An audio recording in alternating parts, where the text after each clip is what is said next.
কুলচা কথাটি এসেছে ফার্সি শব্দ থেকে, আর এই কুলচা কথার অর্থ হলো ময়দার গোল রুটি। তবে আমার কাছে মশলা কুলচার নাম শুনলেই জিভে জল চলে আসে।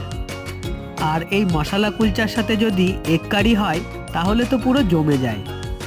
মশলা কুলচা বেশিরভাগই পাঞ্জাবি এবং নর্থ ইন্ডিয়ান খাবারের মধ্যে অন্যতম, তবে আমাদের বাঙালিদের ক্ষেত্রেও এই খাবারের জনপ্রিয়তা বহুল।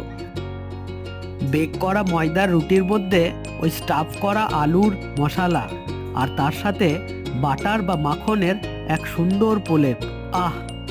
মখমলে গালিচার মধ্যে যেন বাটার ছড়িয়ে দেওয়া হয়েছে, আর তার সাথে ডিমের কারির গ্রেভি মুখে দিলেই পুরো গলে যায়।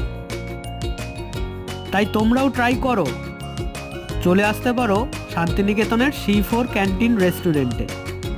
তবে আমার ট্রাভেল ব্লগ দেখার জন্য অবশ্যই চ্যানেলটি